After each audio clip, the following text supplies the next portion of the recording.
documents. So, and it doesn't mean you have to do H, A, P, and P for one document. You have to do one of those for one document.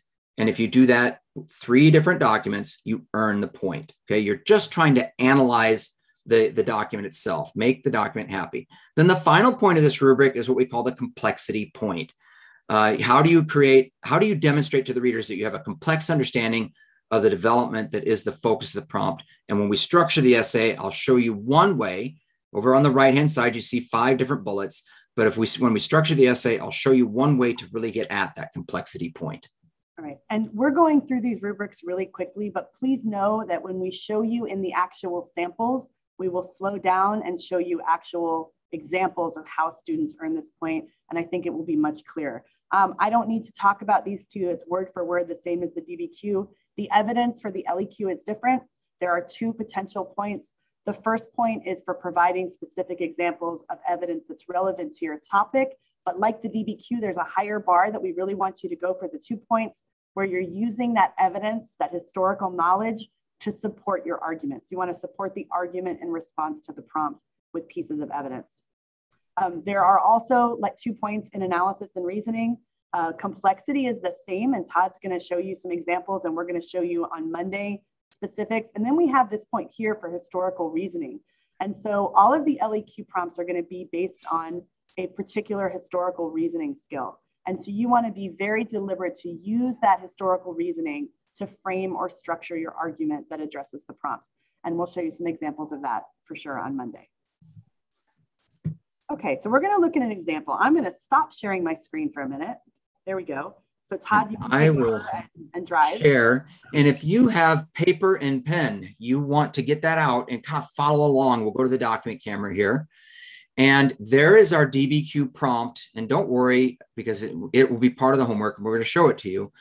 But we'll start with this. Evaluate whether the French Revolution was caused primarily by Enlightenment ideas or economic concerns. So when we show up, a lot of these DBQ prompts begin with this task word, evaluate, it means to weigh or judge. And in a DBQ, we're going to give you the evidence. And so you're going to see evidence that could support the idea that maybe it was an Enlightenment idea. And you're also going to see documents that say, gosh, it kind of looks like it could be an economic concern. And what we want you to do is we want you to choose a side, take a position. It doesn't matter which one, just take a position and make your argument, okay?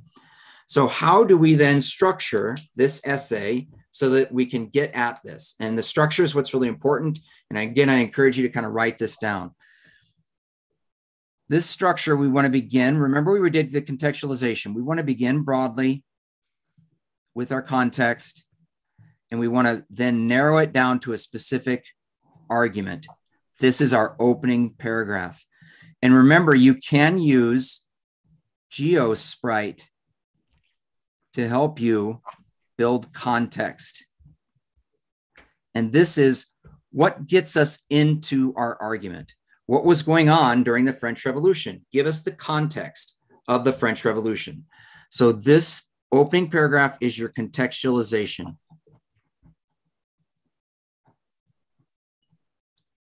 Then we're going to keep going. And remember, we did this the other day, and we want to narrow it down to a specific argument.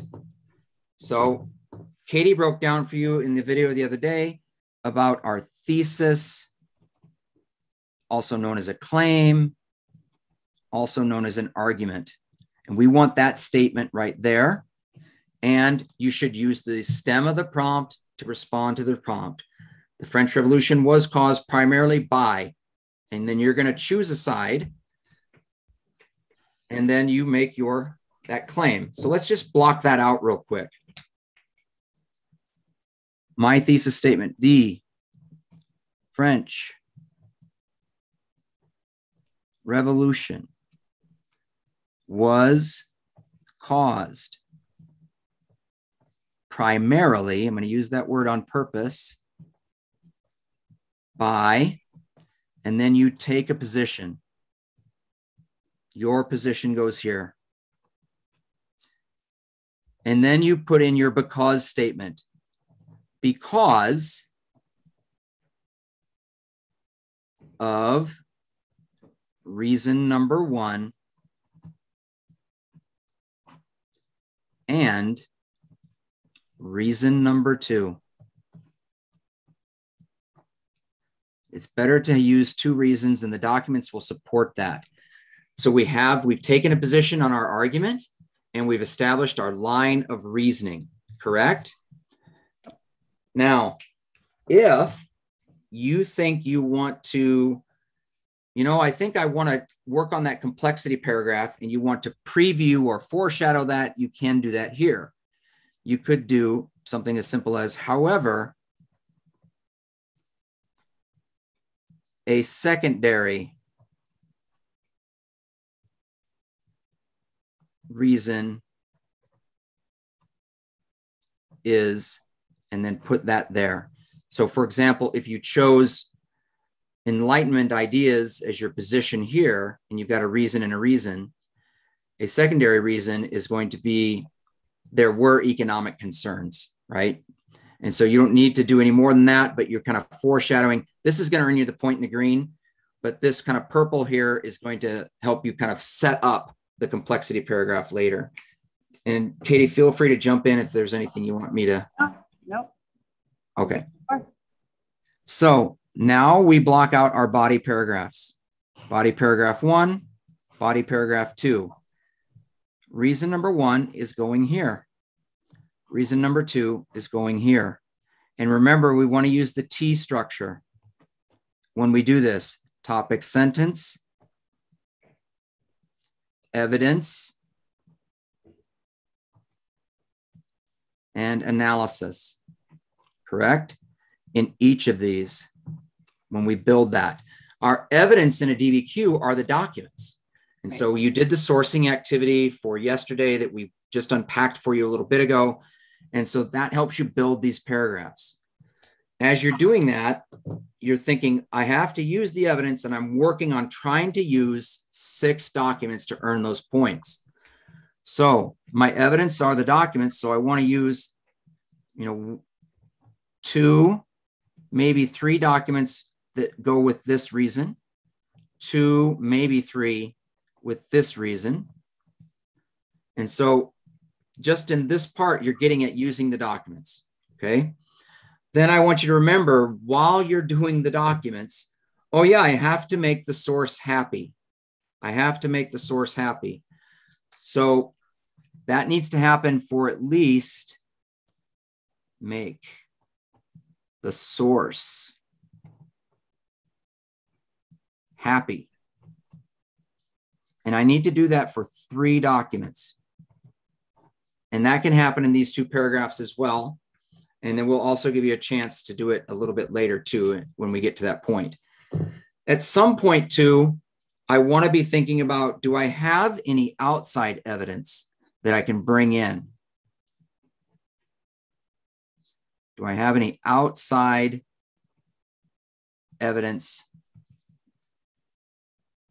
that can work to support an argument? And you just need 1 piece of outside evidence. So there's our structure so far. Then you have to make a decision.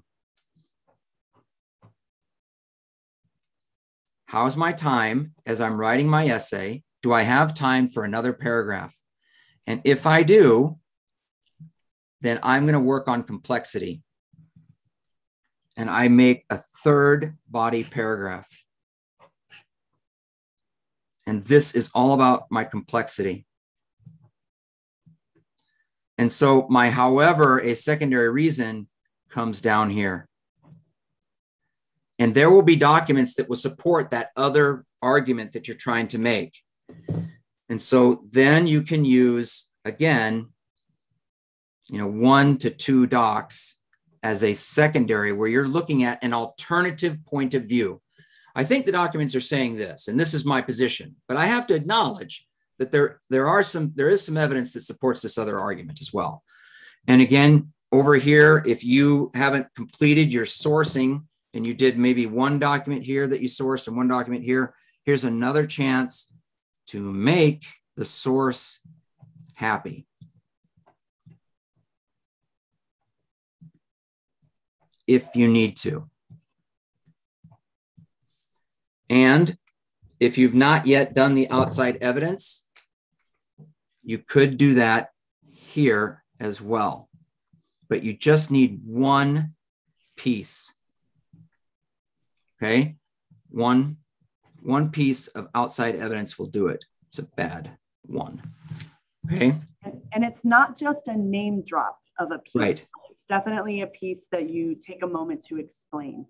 Right? We're not just dropping in someone's name or something small. We want to definitely make sure that you take a little bit of time with it. It doesn't need to be like contextualization, but it is something that you are bringing into your argument that is more than just a quick name drop.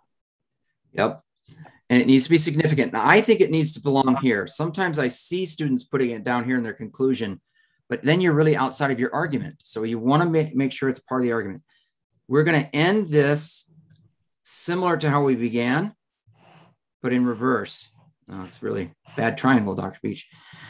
We're going to restate our thesis because sometimes, and Katie can confirm this, sometimes students don't quite word it correctly up here, but by the time they've processed, it's much better. So restate thesis, also called a claim, also called an argument. And restate it better than you did in your introduction. Don't just restate it verbatim in your conclusion, because if you do it word for word, either you already got credit for it in the intro or you didn't. So you need to try to take it to the next level in your conclusion so that you can cover if you didn't get credit for it at the beginning. And then I always think it's a good idea to talk about a few words going forward. So this is context. What happens after this, right? Sure. What happens after this?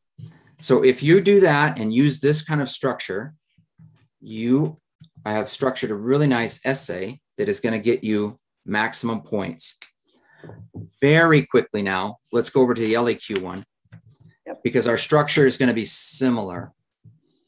Very LEQ, quickly. Your LEQ prompt, and if you were listening to Katie's part of the lecture, you've got this down. Evaluate whether Napoleon Bonaparte, did he support or undermine the main goal of the French Revolution during his rule of France? Support or undermine, and it's evaluate. So again, take a position. And Katie's slide number 19 will help you figure that out, what your main arguments can be. So structure is very similar. I'm trying to go fast. I'm looking at our time. Context, and then thesis here, right? You can use GeoSprite again. Then we have our main arguments, and we know how to make a thesis statement similar to how we just did one.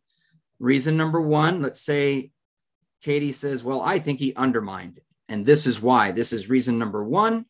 He undermined it for this reason, and he undermined it for this reason. Somebody else may say, no, I think he supported it. He supported it for this reason. He supported it for this reason. Then again, you have to make a decision. Do I have time for complexity?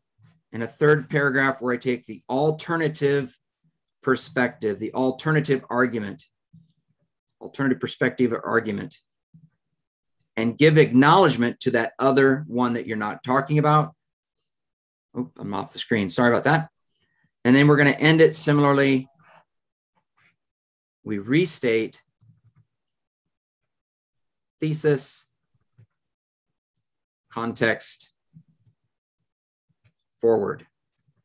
I mean, really the only difference is the fact that the evidence, rather than coming from the documents, comes from your historical knowledge.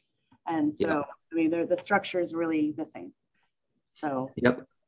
And yeah, your evidence is coming out of your head. So we'll go back to Katie and she'll go back to our slides. And I hope you found that structure really helpful as you're thinking about this going forward. If it went super fast, you can pause, go back, look at it again.